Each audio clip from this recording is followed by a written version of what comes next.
Football's always been this hyper-masculine game that's played by warriors, and that's part of the lore of it. You're going to take risks when you play. It's the downside of what is the greatest sport. Football helmets, there's a most unique industry out of all team sports. It's pressure-filled, lawsuits, it's territory, it's competitive. Nobody was going around asking, are these helmets as good as they can be? That wasn't talked about. I was struck by the fact that the current football helmet companies had not innovated. When I woke up, I had people standing over top of me praying, and I wasn't breathing. Helmets today are much better than they were just a few years ago. And the helmets we're going to see a few years from now are going to be even substantially better than that. It says right there on the helmets what they're really capable of, and people need to believe that.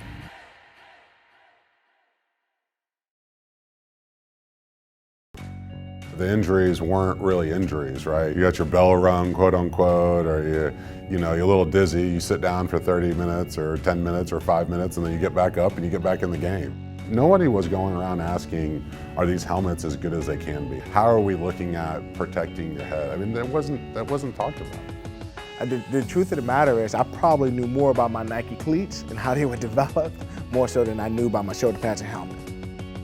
Over time, people became more concerned about concussions. They were specifically concerned about the long-term effects associated with repetitive concussions. Dementia, CTE, things they were seeing in the media every day by the late 2000s. I think the first part of the education came when you start to hear the rumblings of former players who were killing themselves or committing suicide. Most notable for me was a guy, Junior Seau, who I had a lot of respect for.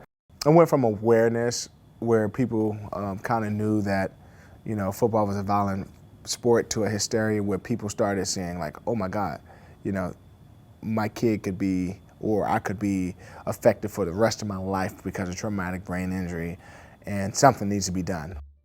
I think a lot of people thought that those original helmets were intended to protect your head and there was nothing that's going to happen to it. It wasn't made to protect against a concussion. It was to protect against glancing blows and really to prevent your skull from cracking from a collision. When I look back on my career, I probably had anywhere from 10 to 15 concussions. I just thought it was just part of the game. I had two where I was completely out. I was playing a Sunday night football game, and when I woke up, I had people standing over top of me praying, and I wasn't breathing, and I could only remember one name, and that was our trainer, Bubba. I felt pain in my jaw, my shoulder where I was hit. For about 3 weeks, every morning I would wake up for the first 15 minutes, the room would spin. It was teammates, I didn't remember their name for probably about 2 weeks. Quite honestly, the helmet innovation didn't change for quite some time. I believe the same helmet that my dad wore when he played for the Cowboys is probably the same helmet I ended up using while I was in the NFL. I was skeptical that there was an opportunity to build a business here because concern about head injury in sports was already in the news. And normally when something is in the kind of public consciousness, the industry insiders have been well aware of it for years, and they've been working on solutions.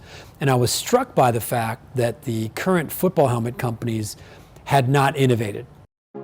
Typical football helmets have a hard outer shell and some sort of padding on the inside. They're very rigid, they don't yield. So they're similar to the way cars were constructed in the 50s and 60s. We designed our helmet to be like modern cars with crumple zones and bumpers. Our helmet yields when impacted, like those cars, slows impact forces, and therefore better protects the passenger. We were told fairly early that we had more engineers here at Vices than the rest of the helmet companies combined. We of course have mechanical engineers, but we also have those who focus on testing, advanced modeling, manufacturing, and even paint and coatings. I think if you look at manufacturers in general, I think what you've seen is a trend over the past couple of years that the newer helmets are those that are performing better in the laboratory environment.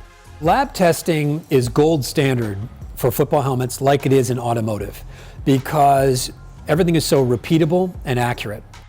It's one thing to be number one on a rating system.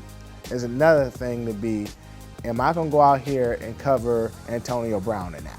The truth of the matter is when you got millions of dollars on the line, they gotta be functional. And I know these guys don't wanna wear it if it's this big.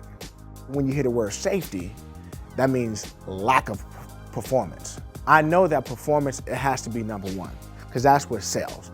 The game's always changing. There was a point where you could face mask people. All sorts of stuff that everybody would say. 99% of fans these days would say, oh, you can't do that, that's a penalty, you shouldn't be able to do that. Well, yeah, but people 20 years from now are going to look back on some of the crazy stuff that was going on in the mid-2000s and say, wait, why were they allowing that to happen?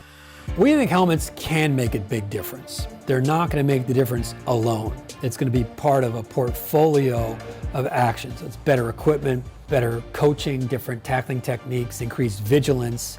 Helmets today are much better than they were just a few years ago. And the helmets we're going to see a few years from now are going to be even substantially better than that.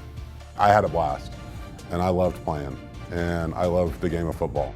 But to say that, oh man, I'd do it over in a second, well, I don't know really what the outcomes are going to be.